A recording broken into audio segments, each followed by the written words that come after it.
Let's say we're in the middle of COVID and you've got a fitness app. Well, everyone's at home, they're doing workouts at home. So it would be a perfect place for you to start out and put your story out to the local media.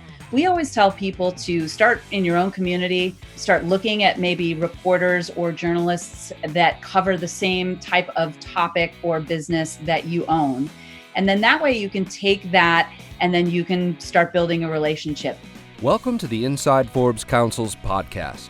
Each episode shares transformative insights and advice from members of Forbes Councils, a group of invitation-only communities for successful executives and entrepreneurs. This is Inside Forbes Councils. Hey everyone, this is Stephen Ganoza. Welcome to Inside Forbes Councils. Today, we have my interview with Nicole Dunn of Dunn Pellier Media. Dunn Pellier is a PR firm specializing in the fitness, health, and wellness space.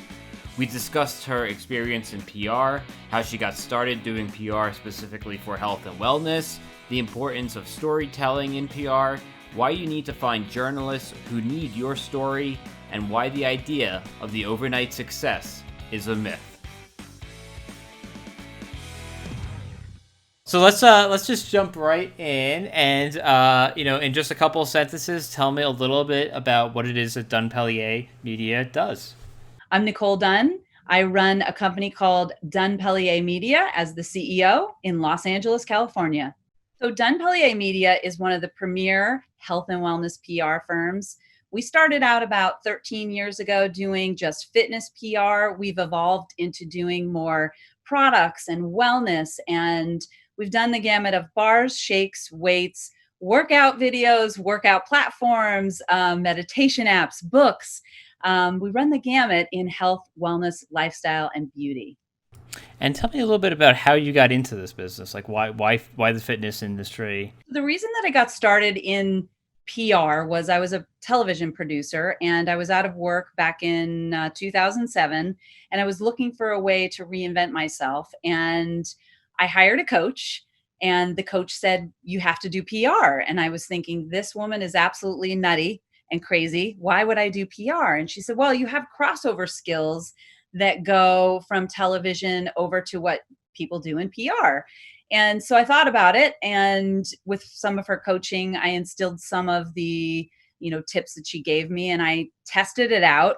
I ended up getting 2 clients on CNN, and I thought, well, this is kind of easy. So I was in a mastermind group, and one of the girls in the mastermind group said, "I really want you to meet my client." And I said, "Okay, great. Who's your client?" And she said, "Well, he's the guy from the P90X VHS tapes." And I said, "I don't know who he is, but I'd love to meet him."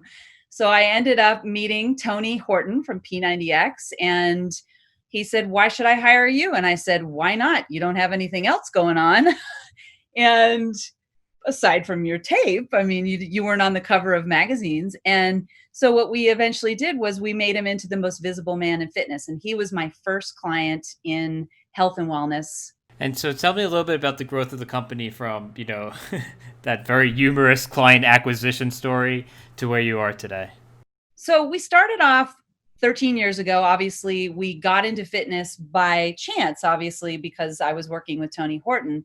But people kept gravitating to us. They saw what we were doing on a national level with Tony being on CNN, on, Bloomberg Media, whatever it was that we were doing, New York Times, Boston Globe. So they saw that and they wanted that. So we started doing more fitness related content. We did a guy from The Biggest Loser. We did books. We did DVDs. And about 5 years into it, we decided that we wanted to make more money. And there weren't a lot of Jillian Michaels and Tony Hortons. And so what we did was we decided that we were going to move kind of slowly into doctors, into other, books. And then about 10 years into it, we were like, okay, let's do products. That sounds really cool. So we've had a variety of awesome brands that have come to us for services. And then we moved into more of the wellness space as a whole, because wellness is $1 billion industry. So we started doing wellness festivals, and Kroger came to us with Grammy nominated singer Jewel, and we co-collaborated. with a goal of getting 1 billion impressions, and we got 1.5 billion impressions for the client.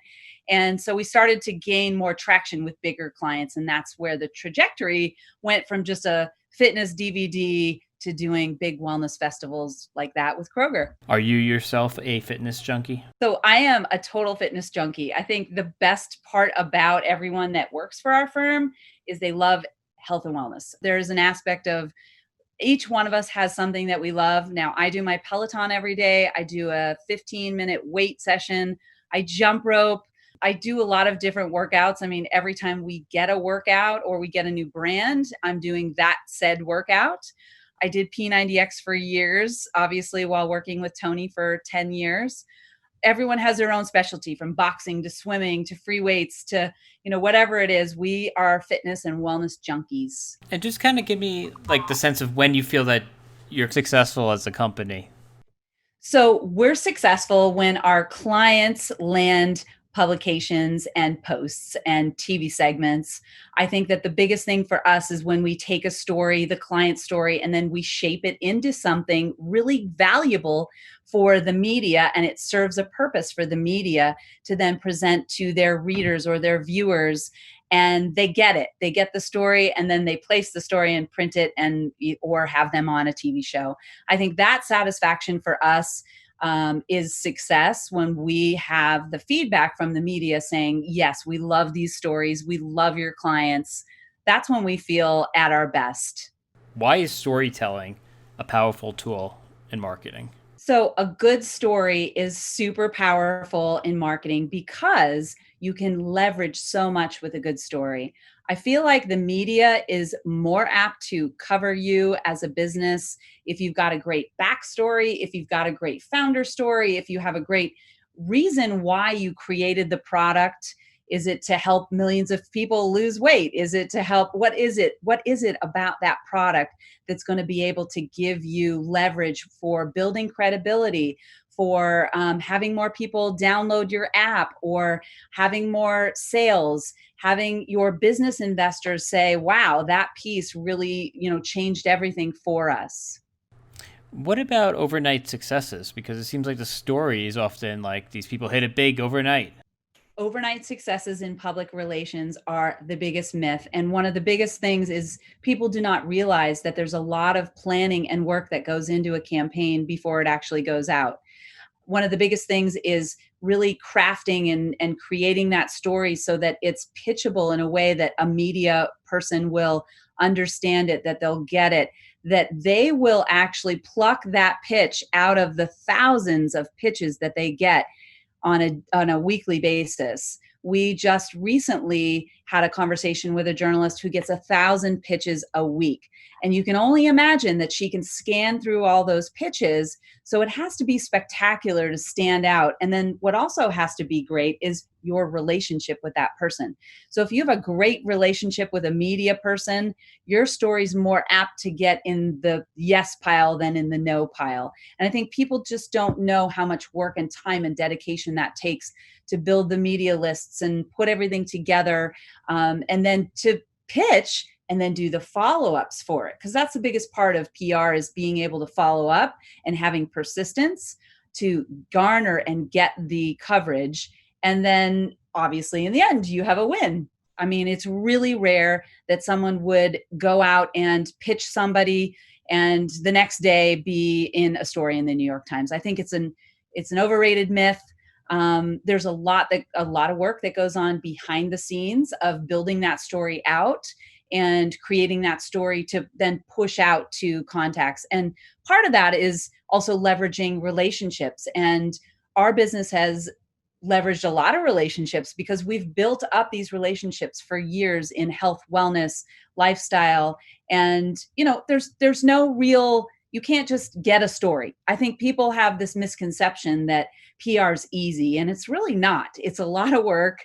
It takes a lot of follow through and a follow up. And I do believe, though, if you have a good story and you're able to send it out and people resonate with it right away, then you'll have good luck and good success.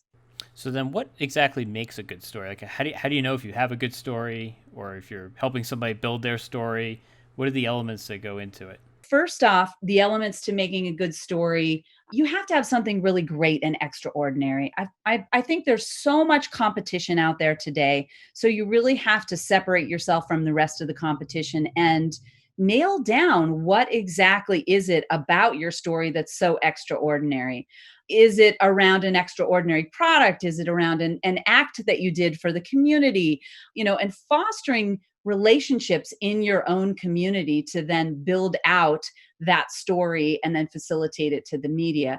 I think people think that, like I said before, it's not an easy task to actually come up with a great pitch and a great story, unless you've been doing this a while and you have those relationships. So it takes a lot of elements. I'd say, there's different types of media. There's obviously earned media and there's paid media. And so those two different types of media have two different dynamics. If it's paid, I think that you can take any element of your story and they will tweak it and put it out there for whatever money that you have that you want to pay.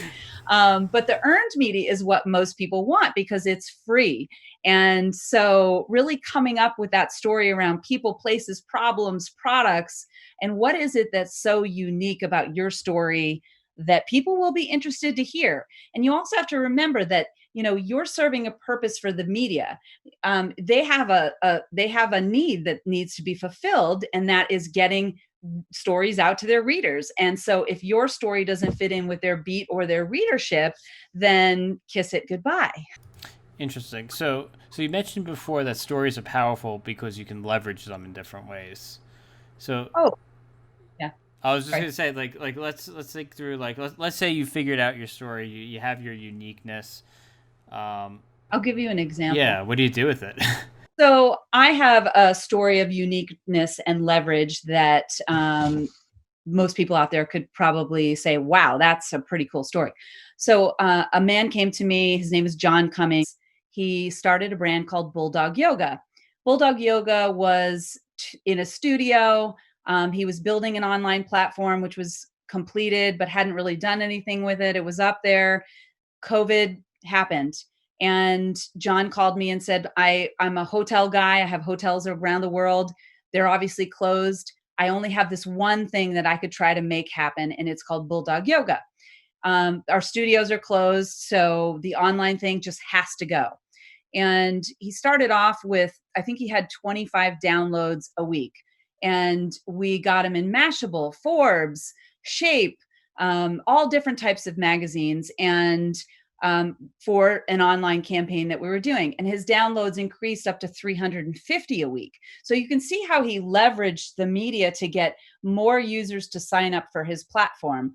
Well, then Gwyneth Paltrow recently put in a story in Shape magazine that one of her favorite online apps and yoga platforms was Bulldog Yoga. Bulldog Yoga is a really cool platform that has cool music and yoga, and that's it. There's no Sanskrits, there's no, yoga stuff. It's just, that's all it is. And he really wanted to create something as simple as that. And so he's leveraging this to get more people to sign up, more recognition for his brand. And as you can see, he can utilize those names like Mashable and Shape and all those different types of platforms on his website to say, as seen on, et cetera, et cetera. What if you're just starting out and like you're doing this for the first time, or you're a solopreneur, or it's your first business? Like, how do you get started in figuring out how to define your story and building these relationships with journalists and so on? So if you're a solopreneur and you are just starting out and you want to build relationships, obviously we go back to the story, having a good story, depending on what it is, looking at the news cycle and saying, okay, what is popular in the news cycle right now? Let's say we're in the middle of COVID and you've got a fitness app. Well, everyone's at home. They're doing workouts at home. So it would be a perfect place for you to start out and put your story out to the local media. We always tell people to start in your own community, start looking at maybe reporters or journalists that cover the same type of topic or business that you own. And then that way you can take that and then you can start building a relationship. So if I'm looking at, Gail, who's a reporter at KTLA, she covers a lot of different things. She covers fitness, she covers events all over the city in Los Angeles. I would then try to build a relationship with her. And I tell people that the internet and Google and LinkedIn are your best friends because you can virtually find anybody on those two platforms. And, even reading about a story in the LA Times, let's say you're looking for somebody who covers health and wellness and you look up Melinda Fulmer. She writes a lot of health and wellness stories. There are clever ways for you to get in touch with that person. You can ask a friend, hey, do you have any contacts at the LA Times? I'm specifically looking for a fitness writer. Do you know somebody that could introduce me to this person? You have that. Then you have LinkedIn, where you just LinkedIn and you go to the person's page and you say, hey, I've got this really cool app. I've been following your stories, and take a real vested interest in their beat. I've done that. I've Googled somebody and I've found their phone number thinking it was an office phone number and it was their cell phone number.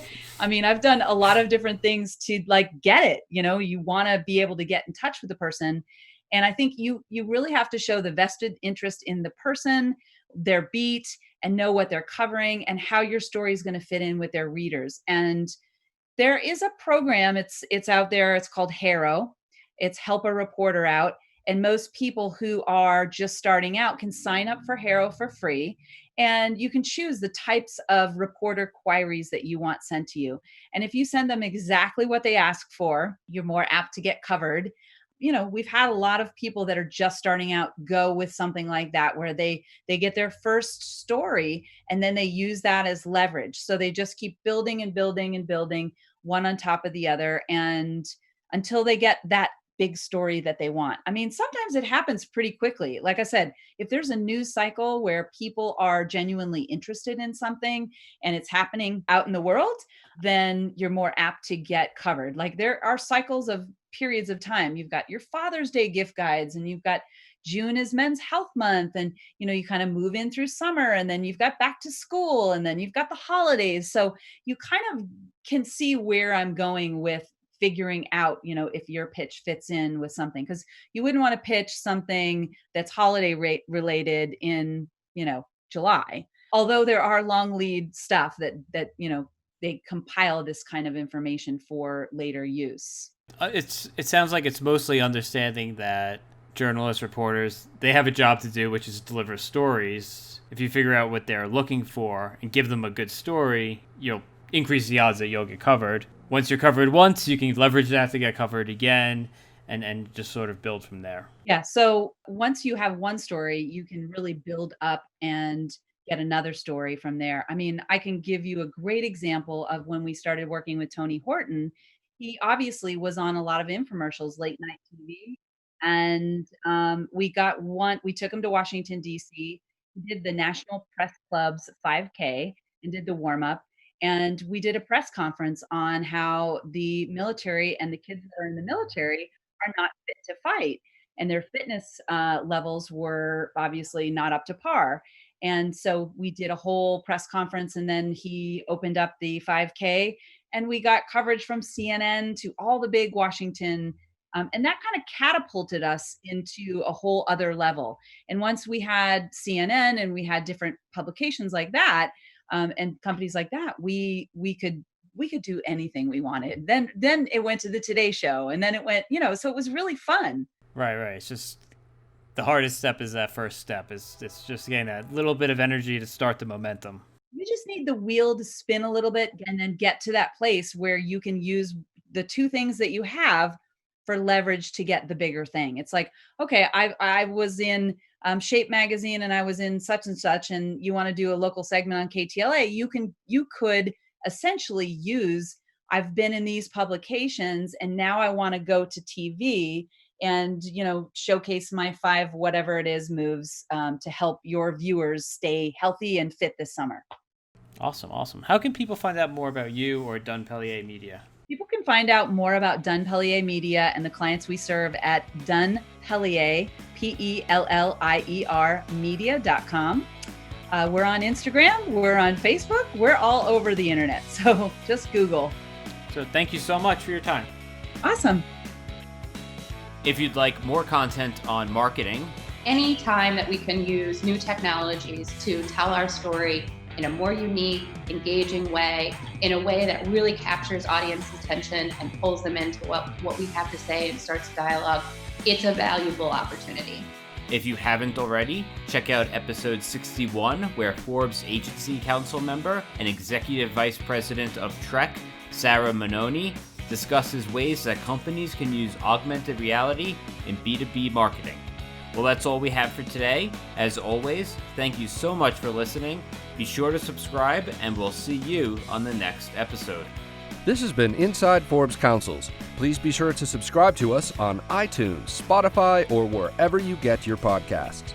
If you're a member of the Forbes Councils and would like to participate in our podcast series, please email your member concierge. If you're interested in joining a Forbes Council, learn more at ForbesCouncils.com.